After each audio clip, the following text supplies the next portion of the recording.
நாமல் ராஜபக்சவை எப்படி தயார்படுத்துவது, அவரை ஜனாதிபதியாக்கிவிட்டு அவருடன் நாங்களும் கரை சேர்ந்து விடுவோம் அப்படிங்கிற எண்ணத்திலே இந்த ராஜபக்ச தரப்பினர் அந்த கேம்பெயினில் இருப்பவர்கள் எல்லாம் இப்போ முழு முயற்சியாக ஈடுபட்டு வருவதை அன்றாடம் அவர்களுடைய இந்த வாய்ஸ் கார்ட்ஸ், அவர்களுடைய ஃபேஸ்புக், இன்ஸ்டாகிராம், ட்விட்டர், எக்ஸ்தலம் ஆகிய பதிவுகளில் எங்களுக்கு காணக்கூடியதாக இருக்கிறது. அதில் ஒரு விஷயம்தான் இதுவும். அதற்கு முன்பதாக ஒன்று இடம்பெற்றது, நீங்கள் பார்த்திருப்பீர்கள். டெல்லியில் இந்தியாவிலே இந்திய அரசாங்கத்தால் அழைக்கப்பட்டதாக கூறிவிட்டு இந்தியாவிற்கு சென்று புதுடெல்லியிலே ஒரு தனியார் கல்வி நிலையத்தில் நடத்திய சுதந்திர தின நிகழ்வு, அந்த நிகழ்வில் கலந்து கொண்டு அங்கிருந்த மாணவர்கள் முன்னிலையில் மரியாதையெல்லாம் செலுத்தி அந்த பிரதானமாக இருந்திருந்தார். அவரோடு எஸ்ஜேபியை சேர்ந்தவர்களும் சென்றிருந்தார்கள்.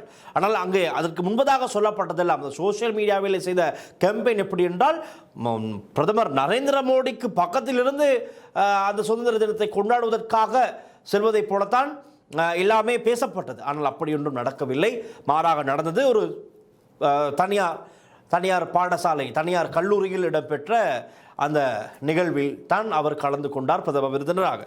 அதே போலத்தான் இந்த ஆக்ஸ்போர்ட் கேம்பிரிட்ஜ் யூனியனால் நடத்தப்படுகின்ற ஒரு நிகழ்வு. இந்த நிகழ்விலே சிறப்புரையாற்றுவதற்கு, விசேட உரையாற்றுவதற்காக நாமல் ராஜபக்ச அழைக்கப்பட்டார் என்று தான் சொல்லப்பட்டது. ஆனால் இதற்கு முன்பதாகவே இவர்கள் தரப்பு, இப்போ இந்த கேம்பெயினில் இருக்கிறார் மிலிந்த் ராஜபக்ச என்று ஒருவர் இருக்கிறார்.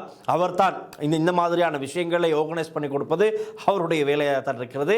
ஆகவே இதுவும் அப்படித்தான். ஆக்ஸ்போர்ட் யூனியன், கேம்பிரிட்ஜ் யூனியனுக்கு ஏற்கனவே பேசி கலந்துரையாடி ஒரு அப்பாயின்மெண்ட், அதற்கு பின்னர் தான் அப்பாயின்மெண்ட் கிடைக்கும். அந்த அப்பாயின்மெண்ட்டை வைத்துக்கொண்டு கொஞ்சம் கொஞ்சமாக அதை சரியாக ஒரு ட்ராக்குக்கு செய்து கொண்டு இவர்களுக்கு தேவையானதை போல எல்லாம் அமைத்துக்கொண்டு இறுதியிலே அவர்களுடைய ஒஃபிஷியல் சைட்டுகளில், இணையதளமாக இருக்கலாம், சமூக வலைத்தள பக்கங்களில் இலங்கையிலிருந்து 2024 ஜனாதிபதி வேட்பாளர், அதே போல் ரக்பி வீரர், ஏற்கனவே இருந்த விளையாட்டு அமைச்சர், இவரை நாங்கள் சிறப்புரையாற்ற அழைக்கின்றோம் என்பதாக அவர்கள் அழைப்பு விடுப்பதாகத்தான் சோசியல் மீடியாவிலே சொல்லப்பட்டது.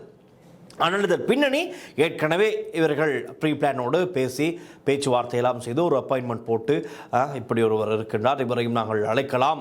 இவருடைய தந்தை மஹிந்த ராஜபக்ச இதற்கு முன்பதாக அவரை தெரிந்த எல்லாருக்குமே அவரும் அழைக்கப்பட்டு அப்போது இருந்த பல அழுத்தங்கள், போராட்டங்கள், எதிர்ப்புகள் காரணமாக அவர் அங்கு உரை நிகழ்த்தாமல் திருப்பி வந்துவிட்டார்.